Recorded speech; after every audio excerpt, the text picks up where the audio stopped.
Welcome, everyone. We're diving deep today into a fascinating new book, Raising Royalty, an encyclopedic collection of CHINUCH lessons from our Gedalim. Compiled by Avi Fishoff? That's right. Before we even get to the first essay, I have to say, CHINUCH always feels kind of overwhelming. Jewish education and parenting all wrapped up in one word. Yeah, it's a big one. It's not just about, teaching the Aleph Bet or the weekly Parsha. It's about shaping a whole person, their character, their middos. Their connection to Yiddishkeit. Exactly. And this book, just the title, Raising Royalty, it grabs you right away. Like every kid has this incredible potential just waiting to be nurtured. And that idea that every person has a spark of the divine. It's a core Jewish belief, right? It is. And it makes you think about how we treat each other, how we approach education, how we parent. So how does this book approach that, even before we get to the essays themselves? The introduction, the foreword, those rabbinical approbations, they all seem to be highlighting this theme of compassion and understanding. Oh, absolutely. And what's really interesting is how the introduction starts with something so universal. The love between a parent and a child, even comparing it to the animal world, that fierce protective instinct. Oh yeah, I remember that part. Saying that bond is even stronger than romantic love because it's totally unconditional. Doesn't matter how the kid acts, it's just there. Powerful, isn't it? Makes you wonder how many of our struggles as parents come from forgetting that love is a constant. And then it brings in that example from the Torah, King David and his son Avshalom. Talk about a rebellious kid, tries to overthrow his own father. And yet when Avshalom dies, King David is devastated, crying out, "My son, my son." Really gets you in the gut. Even when there's conflict, a parent's love is often still there. And that's where the compassion comes in, right? Trying to understand what's going on beneath the surface. Exactly. And the introduction takes it even further, connecting that parental love to Hashem's love for us. Like a parent's love, it's unconditional. It's always there. Wow. That really resonates, especially for those of us who struggle with feeling worthy, like we have to earn God's love. It's a beautiful message. And the book does a great job of using these really relatable examples, parent and child, stories from Tanakh. Makes these ancient teachings come alive. It really does. And that carries into the foreword too, written by Rabbi Binyamin Eisenberger. He's a big proponent of looking at children through the lens of our tradition. Through the eyes of the eye. I always stumble over this word, gedolim. Gedolim. Gedolim. It refers to those great Jewish leaders, giants of Torah knowledge. Ah, okay. So Rabbi Eisenberger is saying that by learning from the Gedolim how they approached CHINUCH. We can gain insights into how to raise our own kids with that same compassion and wisdom. And then there's that whole section with all the rabbinical approbations. So many prominent rabbis endorsing this book. Yeah, it's impressive. And they all seem to echo that theme of love and acceptance, that it's at the very core of CHINUCH. From all different backgrounds, different schools of thought within Judaism, but they all agree on that. It's pretty amazing. And it makes you realize this emphasis on compassion isn't some new fad. It's deeply rooted in our tradition. So then we get to the first essay, and wow, that title. How to HIT Children in Our Times. I know, right? A bit of a shocker. Seems to contradict everything we've been talking about. Yes, you wonder what they're really getting at. Definitely gets your attention, but maybe that's the point, to get us thinking about what discipline really means, how it fits in with raising kids with compassion. Yeah, that makes sense. So how does the essay actually address that, this whole hitting thing? Well, it starts with this image from the Midrash. An angel, a malach, going through a field and hitting each blade of grass to make it grow. Hitting it to make it grow. That's a new one. It is, right. And Rabbi Shlomo Volbe uses this to explain that verse for Misli. He who spares the rod hates his son. Oh, yeah, that one. Always gives me the chills. Seems to be endorsing physical punishment. I know, and that's why this essay is so interesting. It's saying, don't take it literally. Let's dig a little deeper. What's the real message here? Okay, so what is the real message? Well, as I see it, sometimes you need a hit, a push, a challenge to grow. But it doesn't have to be physical hitting, So it's more about reframing what the rod stands for. Exactly. And the essay introduces this beautiful concept of Mekel Noam, a rod of pleasantness. Mekel Noam. I like that. What does it mean, though?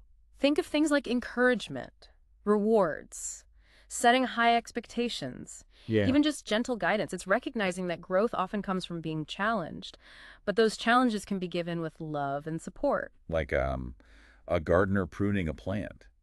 Seems harsh, but it helps it grow stronger in the long run.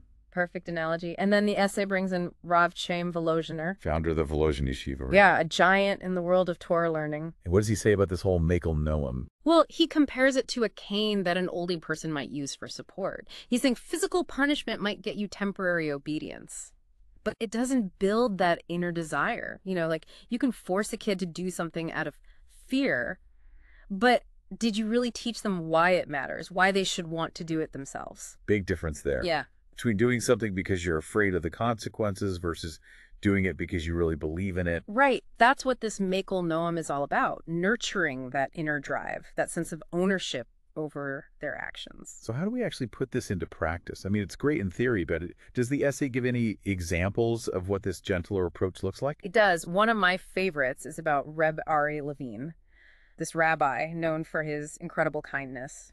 So there's a story about a little boy, Abraham Baharin, who loves chocolate pudding, like really loves it. Chocolate pudding. Okay, now we're talking. So they're serving pudding at the Cheater, and little Abraham wants a third helping, but the cook says no. Oh, no. I can see where this is going. And he gets so upset that he overturns the entire pot of pudding. Total meltdown. Right, and they send him to Rebbe Levine, the Mashiach, expecting a major scolding. The kid spends the whole night terrified, can't sleep, just waiting for the punishment. Oh, man, poor kid. What happens? So he goes to Rebbe, bracing himself, but Yeah. Rebbe just looks at him with such kindness and says, "Tell me, do you really love chocolate pudding?" Oh. And the boy's like, "Yeah, more than anything." And what does Rebbe do? He gets him another serving of pudding. He sees the boy's desire, meets him with empathy instead of anger. That's amazing. Focusing on the kid's feelings rather than just the behavior. Goes back to that unconditional love idea, doesn't it? It does. And what's so beautiful is that this boy, Avraham Baharin, grows up to be a well-respected educator himself, deeply inspired by Rebbe Levine's compassion. Wow. Really shows you the power of kindness. How one moment of empathy can change a whole life. And it brings us back to this Makel Noam. Discipline can be powerful for growth, but it has to come from a place of love, understanding, respect for who the child is. So is this Makel Noam something new, or has it always been there, just maybe not as emphasized? That's a great question. And the essay goes on to show how approaches to CHINUCH have shifted, especially in recent generations. There's a real move away from physical punishment towards something warmer, more understanding, based on what we now know about child psychology. So it's like a real evolution in how we think about CHINUCH, Yeah. taking these ancient traditions and applying them in light of modern psychology. Yeah. The essay even quotes a bunch of contemporary rabbis like Rav Steinman, Reb Herschel Spinka, the Alter of Slobodka, Rav Shmuel Kamenetsky, all saying basically the same thing. advocating for a more gentle approach. It's amazing, right? These rabbis come from different backgrounds, different hashkafos. Yeah, but they all seem to agree that love, not fear, is the most effective way to raise kids. To help them become emotionally healthy, spiritually connected. And then it tells that story about Rav Elia Lopian, known for being incredibly gentle, having amazing self-control. But later in life, he expresses regret. For every time he used physical punishment on his kids. Wow. Really makes you think, doesn't it? Even well-intentioned physical discipline can have lasting effects, damage the parent-child relationship. It does. It makes you question any approach that relies on fear or coercion. Are we really teaching them, guiding them, or just forcing them to obey out of fear? Right, that's the question. This whole discussion about Makel Noam has really made me rethink things. It's such a powerful idea.